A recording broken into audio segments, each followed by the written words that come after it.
ጤና ይስጥልኝ። ይህ ኢትዮ ፖስት ሚዲያ ነው። ሰላምታችን በያላችሁበት ድረስ እያለን በዕለቱ የተሰሙ ዋና ዋና ጉዳዮችን ወደ እናንተ ይዘን ቀርበናል። ቻናላችንን ላይክ፣ ሼር እንዲሁም ሰብስክራይብ ታደርጉ ዘንድ እየጋበዝን የዕለቱን ዜናዎች አበይት ነጥቦች በማስቀደም አሁን እንጀምራለን። ወልቃይትን ለትግራይ ለመስጠት ተስማምተዋል ሲሉ አመራሩ ተናገሩ።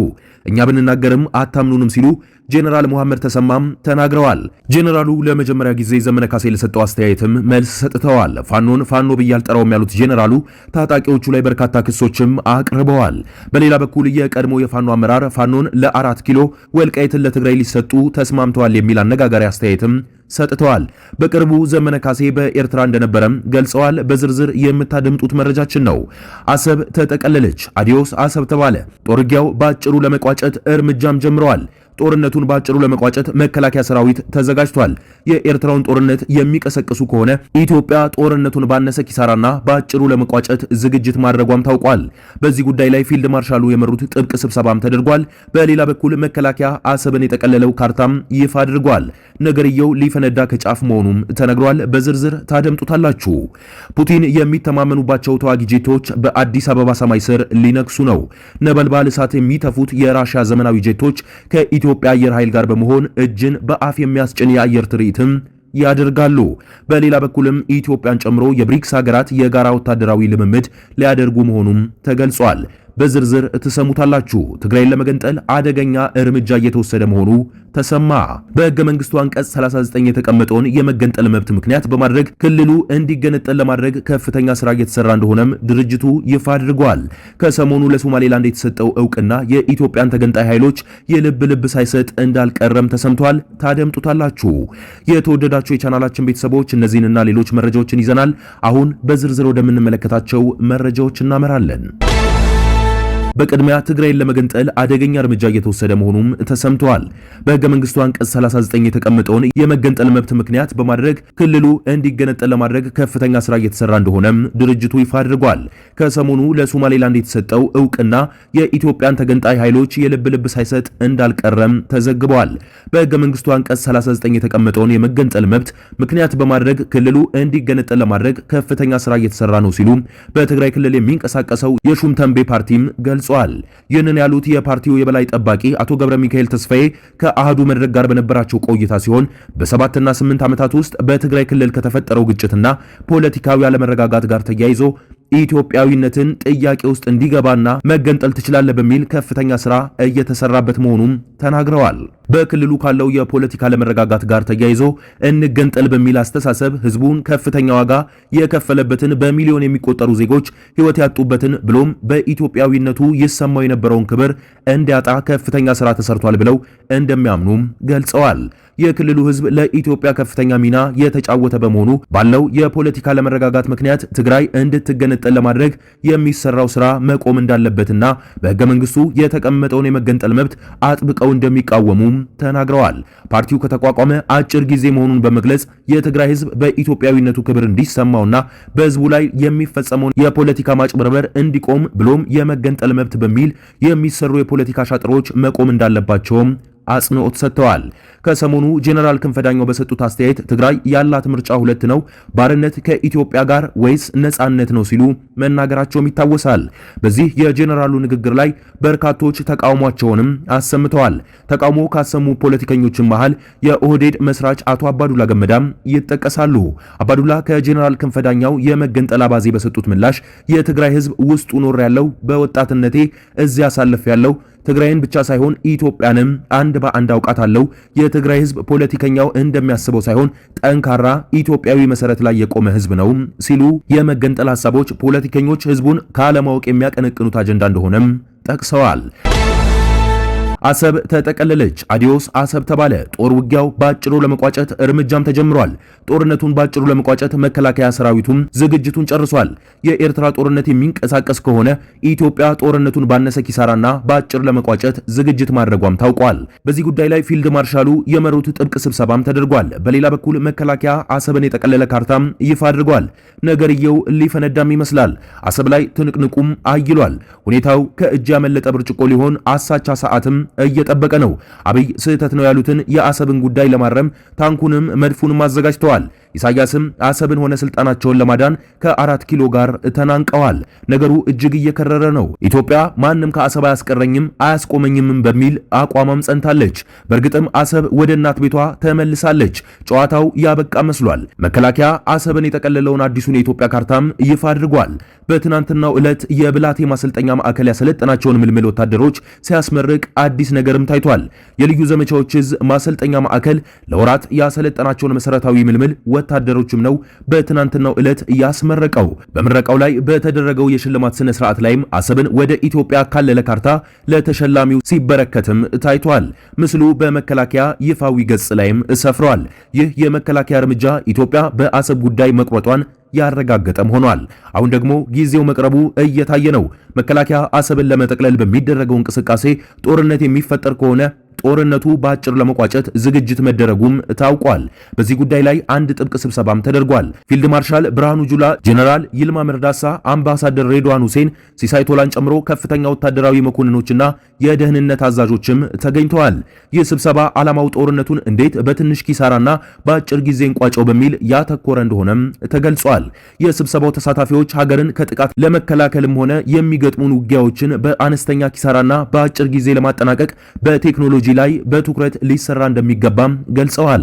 እጅግ ተለዋዋጭ በሆነው የዘመናችን ጦርነት የቴክኖሎጂው የበላይነት ወሳኝ መሆኑን የገለጹት የፓናሉ ተሳታፊዎች በተለይም በኤሌክትሮኒክስ ዋርፌር መስኩ የበለጠ ሊሰራ እንደሚገባውም ጠቁመዋል። ሀገራዊ አቋማቸውን ማጠናከር፣ በአግባብና በዘመናዊ ሁኔታ ማደራጀት፣ መምራትና ዘርፉን ከደጋፊነት ወደ አጥቂነት ለመለወጥ የተጀመሩ ስራዎችም ተጠናክረው ሊቀጥሉ እንደሚገባም ገልጸዋል። ቴክኖሎጂውን የሚጠቀሙ ብቻ ሳይሆን የሚመራመርና የሚፈጥር ብቃት ያለው የሰው ኃይል ማፍራት እንደሚገባም ለዚህ የመከላከያ የትምህርት ተቋም የበኩላቸውን ሊወጡ እንደሚገባም ጠቁመዋል። ዘርፉን በፖሊሲና በስትራቴጂ ለመምራት ጥናቶች መካሄዳቸው የተጠቆመ ሲሆን የተጀመሩ በርካታ ስራዎችም ወደ ጥቅም ላይ ለማዋል በቅንጅትና በትብብር መስራት እንዳለበትም ተገልጿል። ፑቲን የሚተማመኑባቸው ተዋጊ ጄቶች በአዲስ አበባ ሰማይ ስር ሊነክሱ ነው። ነበልባል እሳት የሚተፉ የራሽያ ዘመናዊ ጄቶች ከኢትዮጵያ አየር ኃይል ጋር በመሆን እጅን በአፍ የሚያስጭን የአየር ትርኢትም ያደርጋሉ። በሌላ በኩልም ኢትዮጵያን ጨምሮ የብሪክስ ሀገራት የጋራ ወታደራዊ ልምምድም ሊያደርጉ መሆኑም ተገልጿል። የራሽያ ተዋጊ ጄቶች ወደ ኢትዮጵያ ሊጎርፉ ነው። ሩሲያን ጨምሮ የአምስት ሀገራት አየር ኃይሎች የሚሳተፉበት ትርኢት በቢሾፍቱ ሰማይ ስር ሊካሄድ ነው። የኢትዮጵያ አየር ኃይል ምስረታ 9ኛ ዓመት በዓልን ምክንያት በማድረግ የጥቁር አንበሳ የአየር ትርኢት 2026 ከጥር 15 እስከ ጥር 19 ቀን 2018 ዓ.ም ድረስ እንደሚካሄድም ተሰምቷል። እንደ ሚዲያው የሚሳተፉ ሀገራት የኢትዮጵያ፣ የሩሲያ፣ የተባበሩት አረብ ኤምሬትስ፣ የሞሮኮና የቼክ ሪፐብሊክ አየር ኃይሎችም እንደሚገኙም ተዘግበዋል። በተጨማሪም የወደፊቱን የአቪዬሽን አቅም በጋራ እንገንባ በሚል መሪ ቃል የኢትዮጵያ አየር ኃይል መንገድ ጨምሮ የቻይና፣ የህንድ፣ የአሜሪካና የደቡብ አፍሪካ ግዙፍ ኩባንያዎች የሚካተቱበትና ከ25 ሀገራት በላይ የሚሳተፉበት የአቪዬሽን ቴክኖሎጂ ኤክስፖ በ2026ም ይካሄዳል ተብሏል። ይህ በእንዲህ እንዳለ ኢትዮጵያን ጨምሮ የብሪክስ ሀገራት የባህር ኃይል የጋራ ልምምድ ሊያደርጉም ነው። በሚቀጥለው ሳምንት የሚከናወነው ይህ ልምምድ የሚደረገው በደቡብ አፍሪካ የባህር ክልል ውስጥ ሲሆን ልምምዱን የምትመራው ደግሞ ቻይና እንደሆነችም ተነግሯል። የደቡብ አፍሪካ መከላከያ ኃይል ባወጣው መግለጫ ይህ ልምምድ ዊልፌር ፒስ 2026 የሚል መጠሪያም እንደተሰጠው ገልጾ ከብሪክስ የተውጣጡ ባህር ኃይሎች ለጋራ የባህር ደህንነት ስራዎችና ለተቀናጁ የትግበራ ልምምድ እንደሚያሰባስቡም አስረድተዋል። መከላከያው እንዳስታወቀው ይህ ልምምድ የሚካሄደው ከጃንዋሪ 9 እስከ 16 ባሉት ቀናት ውስጥ ነው ብለዋል። የደቡብ አፍሪካ መከላከያ ኃይል በልምምዱ ላይ የሚሳተፉት ሀገራት እነማን እንደሆኑ በዝርዝር ባይገልጽም አንዳንድ ሚዲያዎች ግን ሩሲያና ኢራን ተሳታፊ እንደሚሆኑም በመናገር ላይ ናቸው።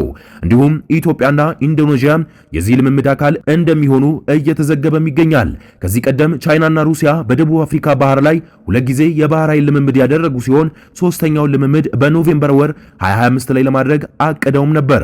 ይሁን እንጂ ይህ ጊዜ የቡድን 20 ሀገራት ስብሰባ በጆሃንስበርግ የተካሄደ በመሆኑ ልምምዱ ለሌላ ጊዜ ማራዘማቸውም ማስታወቃቸው አይዘነጋም። በሚቀጥለው ሳምንት ለሚከናወነው ለዚህ ልምምድ ቻይና ታይፕ 052 ዲኤል የተሰኘውን ሚሳኤል ተሸካሚ መርከቧን ያንቀሳቀሰች ሲሆን መርከቡ በኤደን ባህረ ሰላጤ አልፎ አሁን ኬንያ ሞምባሳ ወደብ ላይ ይገኛል። በሞምባሳ መጠነኛ ጥገና ከተደረገለት በኋላ ወደ ደቡብ የሚያደርገውን ጉዞ የሚቀጥልም ይሆናል። እንዲሁም ሩሲያና ኢራን የጦር መርከቦቻቸውን በተመሳሳይ ወደ ደቡብ አፍሪካ ልከው በጉዞ ላይ መሆናቸውንም ዘገባዎቹ አስረድተዋል።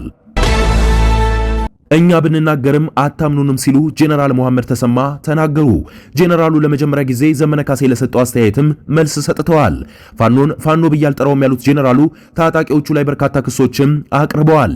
በሌላ በኩል የቀድሞ የፋኖ አመራር ፋኖን ለ4 ኪሎ ወልቃይትን ለትግራይ ሊሰጡ ተስማምተዋል የሚል አነጋጋሪ አስተያየትም ሰጥተዋል።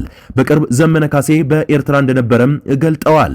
የአማራ ክልል ባለስልጣናትና የመከላከያ ጄኔራሎች በክልሉ የተለያዩ አካባቢዎች የሚያደርጉትን ስብሰባም ቀጥለዋል። ክልሉ ከውጊያ ባልተናነሰ የስብሰባ ማዕበልን እያስተናገደም ነው። በስብሰባዎቹ የክልሉ አመራሮች እንዲሁም ጄኔራሎች ህዝቡ እንዲደራጅ ከጎናቸው እንዲሆን የሃይማኖት አባቶች ታጣቂዎችን እጅ እንዲሰጡ ሲጠይቁም በስፋት ታይተዋል። ከዚህ በተጨማሪ የፋኖ ታጣቂዎች ላይ ከታሪካዊ ጠላቶች ጋር እየሰሩ ነው ከሚል እስከ የሰብአዊ መብት ጥሰት እየፈጸሙ ነው እስከሚለው ድረስ ወንጀላዎችም እያቀረቡ ነው። የምስራቅ እዝ አዛዥ ጄኔራል መሐመድ ተሰማ ያደረጉት ሰሞነኛ ንግግርም እዚህ ጋር የሚጠቀስ ነው። እኚህ ጄኔራል በጎጃም ሜጫ ወረዳ ከአቶ አረጋ ከበደ ጋር በመሩት ህዝባዊ ውይይት ላይ ህዝቡ ከጎናቸው እንዲሰለፍ ሲማጸኑም ተደምጠዋል። እኛ ህግ አስከባሪ ነን፣ እነሱ ህገ ወጦች ናቸው ያሉት ጄኔራሉ ከማንም በላይ ፋኖ የራሱን ህዝብ እየበላ ነው ሲሉም ከሰዋል። እኛን አታምኑንም፣ ነገር ግን ከፋኖ የወጣው ግለሰብ የገዛ እናቱን የገደለ ፋኖ እንዳለም ተናግሯል ሲሉ ጽንፈኛ በማለት የጠሯቸው የፋኖ ታጣቂዎችም ፈጽመዋታል ያሉትን ድርጊት ዘርዝረዋል። ሌላው ጄኔራሉ በዚህ መድረክ የተናገሩት በክልሉ እየተደረገ ያለው ጦርነት የወንድማማቾች ነው ስለሚባለውም ጉዳይ ነው። ጄኔራል መሐመድ ተሰማ ጦርነት በፍጹም የወንድማማቾች ጦርነት አይደለም ሲሉም ተደምጠዋል። ይህ ጦርነት የወንድማማቾች ነው የሚባለው ነገሩ አያስኬድም፣ በስጋት ከታየ ግን ሊሆን ይችላል፣ ነገር ግን በዓላማ ከታየ ኢትዮጵያን የሚበላ ነው በማለት የክልሉን አውዳሚ ጦርነት ወንድሙ ላይ የመዘዘውን ሰይፍ መሆኑንም አስተባብለዋል። አሁን በድጋሜ እኛን አታምኑንም ሲሉ የቀጠሉ የምስራቅ እዝ አዛዥ አሁን እውነቱን ፍንትው ብሎ ወጥቷል። ፋኖዎች ከውጭ ኃይሎች ጋር በግልጽ እየሰሩ ነው ብለዋል።